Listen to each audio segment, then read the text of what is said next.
Hi all, welcome to a Southern Woman's Lifestyle Vlogmas. This was our first Vlogmas, and this is the last day, day 24. Woohoo!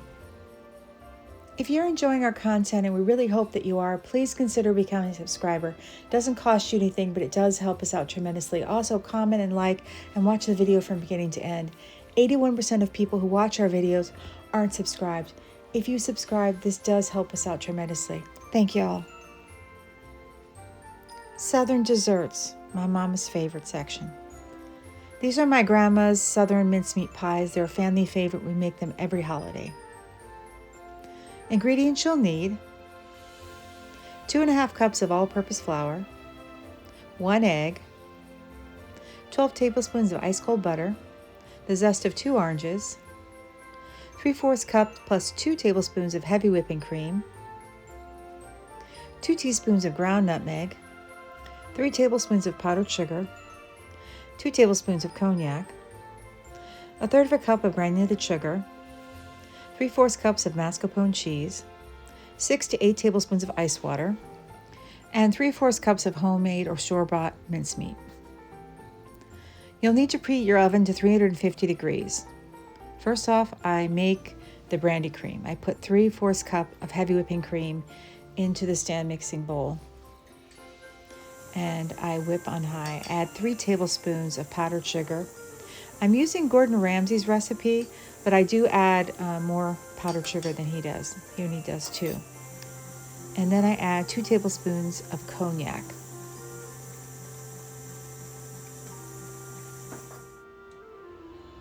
And then I take the whipped cream out of the mixing bowl and I put it in a bowl and set it to the side.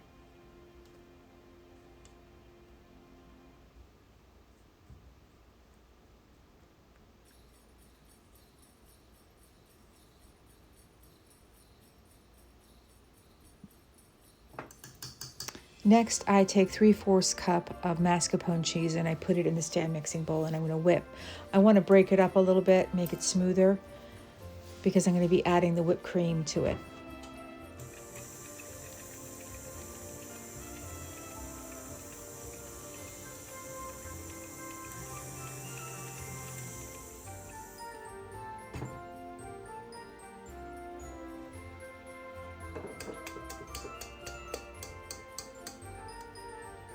And now I'm going to fold in heavy whipping cream, the one that I just made with the sugar and the cognac. I'm just folding it in.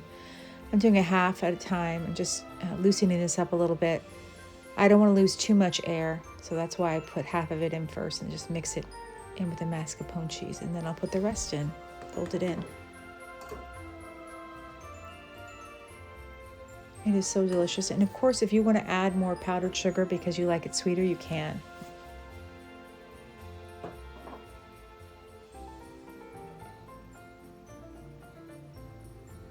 And then I just put it in a storage container. I'm going to put it in the refrigerator until I'm ready to use it.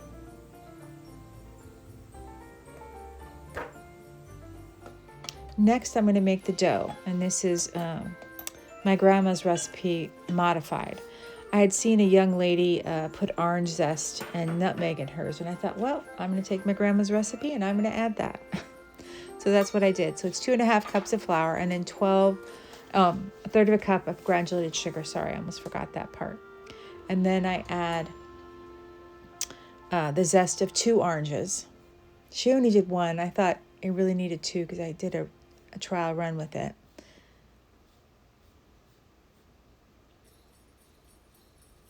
Her oranges may have been bigger. I don't remember.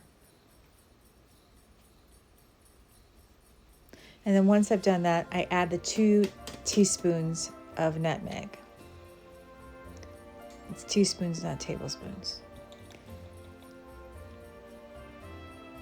And once I've done that, I'm going to blitz everything together in the food processor just to combine everything before I add the butter and everything else.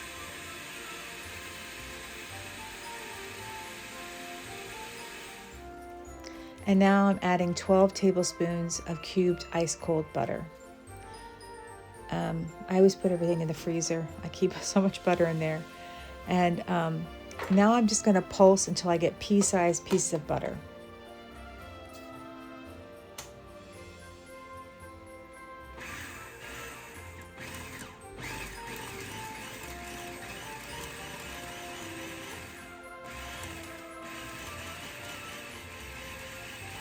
And I'm going to check to see if I've done that. I can see through the little hole in the top, but it's always best to put your fingers in there and squeeze it to see if it holds. And now I'm going to start by adding 2 tablespoons at a time of the ice water, and I'm going to pulse as I do this.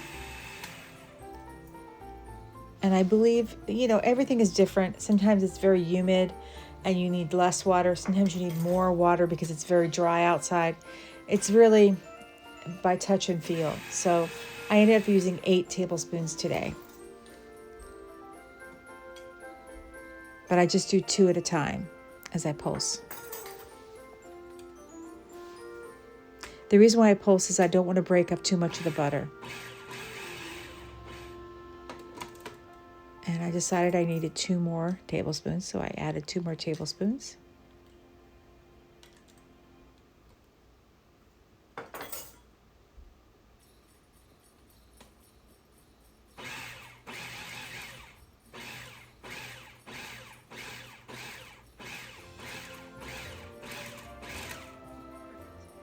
There you go. And now I put the finished pie dough in a plastic bag, and I'm going to shape it. This is the easiest way to shape it into a disc.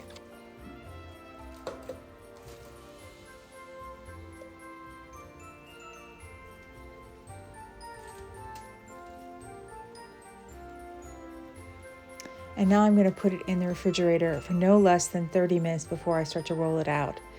And before I start to roll it out, after it's chilled in the refrigerator, I generously dust my work surface with flour. And I really need a new rolling pin there. I'm going to roll it out to 1/8 of an inch thickness, by the way.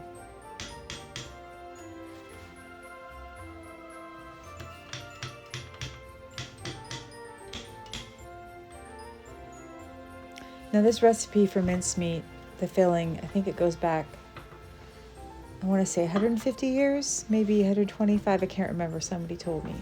I think it was my mama told me. But yeah.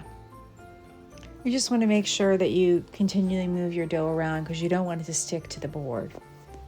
And brush off any extra flour because you don't want to add that back into the dough. It would make it very tough, the dough. And now I'm just cutting out circles that are 1.5 inch to 2 inches in diameter. And I chose to use a mini muffin tin today.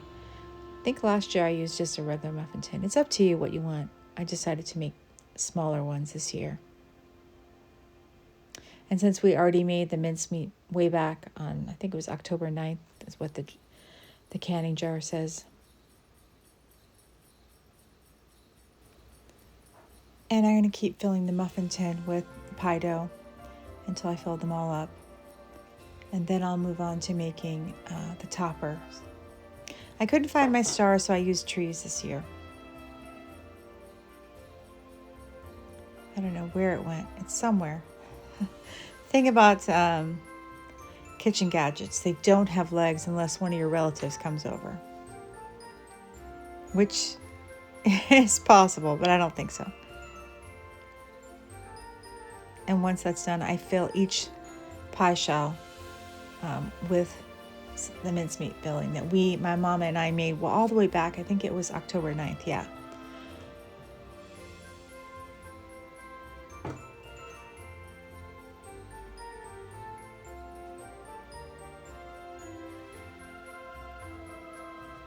And then once that's done, I will start putting the toppers on them, the little trees. They came out really cute.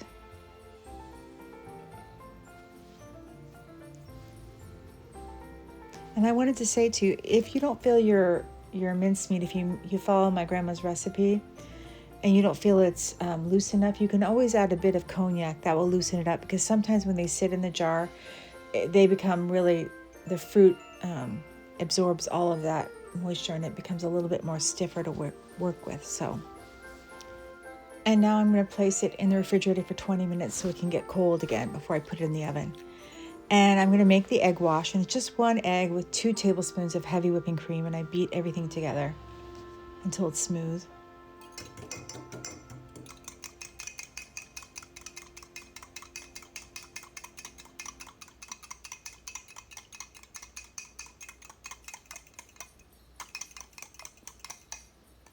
And then next, I'm going to brush each mincemeat pie with the egg wash.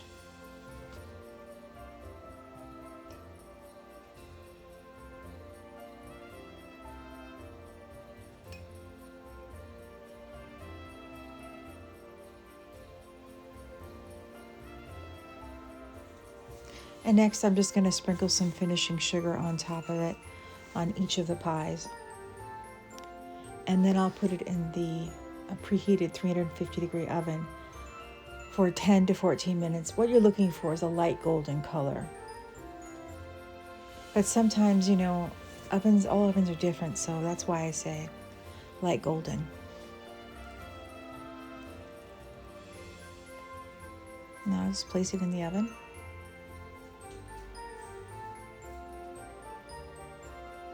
Again, 10 to 14 minutes until light golden. And you bring them out. You want to let them cool a little bit because they're like lava in the middle. But you serve them warm with the prepared brandy cream. And this is what they look like. They're absolutely delicious. I promise you, if you get to make these, your family will love you, and you'll make them every year because they're so delightful and delicious and just scream Christmas. To help our channel grow, we're asking everybody to please like, subscribe, and comment. If you're enjoying our content, and we really hope that you are, please consider becoming a subscriber. It doesn't cost you anything, but it does help us out tremendously. We also ask that you watch the video from beginning to end. This also helps us out. It's all because of how the YouTube algorithm works. Otherwise, we stay hidden. All these things are necessary for growth on YouTube. Thank you all for your help. Woohoo! Merry Christmas! We made it through Vlogmas, yay.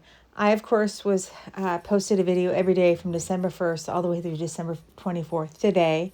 And this is our last day. And we'll be taking a vacation for 1 week. So we'll be back in 1 week. This is just to give us a little bit of time to recoup and just collect ourselves and have a little fun during the holidays. Thank you all for watching. I hope you enjoyed it. I hope you enjoyed today's video. See you soon.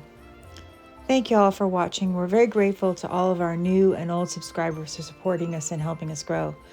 We know that Hurricanes Helene and Milton destroyed so many lives and communities in the South. Their road to recovery is a very long one, and the cold air has already set in, and the holidays are right here. And so we're asking everybody to please donate to the American Red Cross, the Salvation Army, World Central Kitchen, All Hands and Hearts, AmeriCares, Operation Blessing, and Save the Children. People need help, and we're Americans, and if we stand together, we're stronger together. We're not affiliated with any of these organizations, but we know they're doing great work on the ground. And as always, stay safe, be blessed, and happy holidays.